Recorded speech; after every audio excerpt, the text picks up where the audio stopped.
கர்த்தருடைய பரிசுத்த நாமம் மகிமைப்படுவதாக. இன்றைக்கான தியானத்தின் தலைப்பு, தொடங்கும் முன்னரே ஆயத்தப்படுத்தும் தேவன். யோசேப்பு எகிப்துக்கு கொண்டு போகப்பட்டான் என்று ஆதியாகமம் 39ஆம் அதிகாரம் 1வது வசனத்தில் எழுதப்பட்டுள்ளது. யாக்கோபுக்கு 12 குமாரர்கள், யோசேப்பு மற்றும் பென்யமீன். யாக்கோபுக்கும் ராகேலுக்கும் பிறந்தவர்கள். ஆதியாகமம் 30வது அதிகாரம் 22 முதல் 24 வரை உள்ள வசனங்களை படிக்கும்போது, தேவன் ராகேலை நினைத்தருளினார். அவளுக்கு தேவன் செவி கொடுத்து அவள் கர்ப்பந்தரிக்கும்படி செய்தார். அவள் கர்ப்பவதியாகி ஒரு குமாரனை பெற்று, தேவன் என் நிந்தையை நீக்கிவிட்டார் என்றும், இன்னும் ஒரு குமாரனை கர்த்தர் எனக்கு தருவார் என்று சொல்லி அவனுக்கு யோசேப்பு என்று பெயரிட்டாள். கர்த்தரிடத்தில் வேண்டிக் கொண்டு ராகேல் காத்திருந்து பெற்றுக்கொண்ட விசுவாசத்தின் விளைவே யோசேப்பு. ராகேல் ஜெபிக்கும்போது மிகவும் திட விசுவாசமாக, இன்னும் ஒரு ஆண் குழந்தையை கர்த்தர் நிச்சயமாக தருவார் என்று அறிக்கை செய்து யோசேப்பு என்று பெயரிட்டாள். யோசேப்பு என்ற பெயரின் அர்த்தம் கர்த்தர் என்னை பெருக பண்ணுவார் என்பது. யோசேப்பின் பெயரிலே பெருக்கத்தின் ஆசீர்வாதம் இருக்கிறது. யோசேப்பின் பிறப்பிற்கு பின்னர் தன் சொந்த தேசத்திற்கு திரும்ப முடியாமல் இருந்த யாக்கோபின் வாழ்க்கையில் ஒரு திருப்பு முனை உண்டானது. தனக்காக நியமிக்கப்பட்ட இடம் இதுவல்ல என்று சொல்லி ஆதியாகமம் 37:1 தனக்காக நியமிக்கப்பட்ட கானான் தேசத்தில் யாக்கோபு குடியேறினார் என்று எழுதப்பட்டுள்ளது. சிறு வயதிலிருந்தே யோசேப்புக்கு சொப்பனங்களை காண்பது மாத்திரமல்ல, அதற்கு அர்த்தம் சொல்லும் வரத்தையும் கர்த்தர் கொடுத்திருந்தார். நாம் நம்முடைய வாழ்க்கை நடைமுறைகளை மாத்திரமே அறிந்திருக்கிறோம். கர்த்தர் மாத்திரமே எதிர்காலத்தை அறிந்திருக்கிறார்.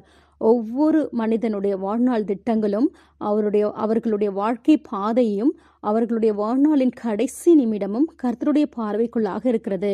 தம்முடைய கிருபைக்கு காத்திருந்து அவருடைய கட்டளைகளை விட்டு விலகாமல் அவரை பின்பற்றுகிற ஒவ்வொரு கர்த்தருடைய பிள்ளைகளையும் எப்படி ஆசீர்வதித்து உயர்த்துகிறார் என்பதை அவர் இரகசியமாக வைத்திருக்கிறார். இயேசு கிறிஸ்து கொல்லவும் அழிக்கவும் வருகிற சத்ருவாகிய பிசாசானவனை சிலுவையில் ஜெயித்து அவன் தலையை நசுக்கினபடியால் அவருடைய பிள்ளைகளை குறித்த ஒவ்வொரு திட்டங்களையும் ஏற்ற காலங்களில் நிறைவேற்றுகிற தேவனாயிருக்கிறார். யோசேப்பை கர்த்தர் பஞ்ச காலத்திற்கென்று விசேஷமாக ஆயத்தப்படுத்தி வைத்திருந்தார். யோசேப்பின் 17வது வயதில் உலகத்தின் தேசங்களுக்கு எதிர்காலத்தை குறித்து தெரியாவிட்டாலும், கர்த்தருக்கு அடுத்து 15 முதல் 20 வருடங்கள் கழித்து சூழ்நிலைகள் எப்படியாக மாறப்போகிறது என்பது தெரிந்திருந்தது. தம்முடைய பிள்ளைகளுக்குரிய அடிப்படை தேவைகளாகிய உணவு, உடை, இருப்பிடம் இவைகள் சந்திக்கப்படும் வழிகள் என்ன என்பதை ஏற்கனவே திட்டமிட்டு வைத்து விட்டார். யோசேப்புக்கு கர்த்தரின் திட்டங்கள் அறிவிக்கப்படாவிட்டாலும் சில சொப்பனங்கள் அடையாளங்களாக கொடுக்கப்பட்டது. 37வது அதிகாரம் 10-11 வசனங்களில் இதை அவன் தன் தகப்பனுக்கும் தன் சகோதரருக்கும் சொன்னபோது, அவன் தகப்பன் அவனை பார்த்து, நீ கண்ட இந்த சொப்பனம் என்ன? நானும் உன் தாயாரும் உன் சகோதரரும் தரை மட்டும் குனிந்து உன்னை வணங்க வருவோமோ என்று அவனை கடிந்து கொண்டான். அவன் சகோதரர் அவன் மேல் பொறாமை கொண்டார்கள். அவன் தகப்பனும் அவன் சொன்னதை மனதிலே வைத்து கொண்டான். 37வது அதிகாரம் 22 முதல் 26வது வசனம் வரை படிக்கும்போது, வனாந்தரத்திலே சகோதரர் யோசேப்பை கண்டபோது குழியிலே தொக்கி போட்டு பின்னர் எகிப்திற்கு சென்று கொண்டிருந்த வியாபாரிகளிடம் விற்று போட்டார்கள் என்று வாசிக்கிறோம். 39வது அதிகாரம் 1வது வசனத்தில் யோசேப்பு எகிப்துக்கு கொண்டு போகப்பட்டான். யோசேப்பு எகிப்துக்கு கொண்டு போகப்பட்டது கர்த்தரின் திட்டங்களில் ஒன்றாக இருந்தது. யோசேப்பின் மூலம் ஒரு பெரிய ரட்சிப்பை யோசேப்பின் குடும்பத்திற்கு மாத்திரமல்ல, உலகம் முழுவதற்கும் உண்டு பண்ணுவதே கர்த்தரின் திட்டமாக இருந்தது.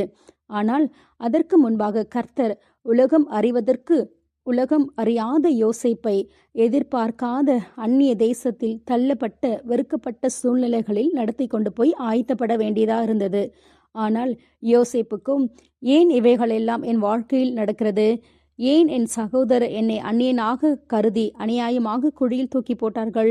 ஏன் அடிமையாக எகிப்து தேசத்திற்கு விற்று போட்டார்கள் என்ற கேள்விகளுக்கு பதில் கிடைக்கவே இல்லை.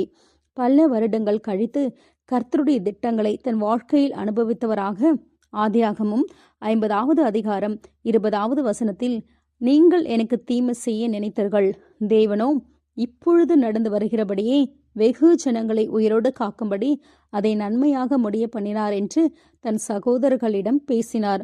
நம் வாழ்க்கையிலும் ஏன் இவைகளெல்லாம் என் வாழ்க்கையில் சம்பவிக்கிறது? ஏன் இவைகளெல்லாம் என் வாழ்க்கையில் தேவன் அனுமதிக்கிறார் என்ற நம்முடைய கேள்விகளுக்கு இப்பொழுது பதில் தெரியாவிட்டாலும், எதிர்காலத்தில் நாம் பெற்றுக்கொள்ளக்கூடிய பெரிய ஆசீர்வாதங்களுக்கு கர்த்தர் நம்மை ஆயத்தப்படுத்தி கொண்டிருக்கிறார் என்பதுதான் உண்மை. நம்மை கொண்டு ஒரு பெரிய ரட்சிப்பை குடும்பங்களில், சபைகளில், தேசங்களில் வரும் நாட்களில் கொண்டு வரப்போகிறார். பஞ்ச காலத்திற்கென்று நம்மையும் கர்த்தர் ஆயத்தப்படுத்தி கொண்டிருக்கிறார். ஆண்டவரே, ஏன் இந்த நிலைமை என்ற கேள்விகளை கேட்காதபடி கர்த்தருடைய சித்தத்திற்கு நம்மை அர்ப்பணிப்போம். கர்த்தர் நம்மை ஆசீர்வதிப்பாராக. ஆமேன். ஜெபிப்போம். சதா காலங்களிலும் உயிரோடு இருக்கும் எங்கள் தேவனே, எங்களை கொண்டு குடும்பங்களில், சபைகளில், தேசங்களில் ஒரு பெரிய ரட்சிப்பை உண்டு பண்ண போகிறபடியால் உமக்கு ஸ்தோத்திரம். இயேசுவின் நாமத்தில் ஜெபிக்கிறோம் பிதாவே. ஆமேன். ஆமேன்.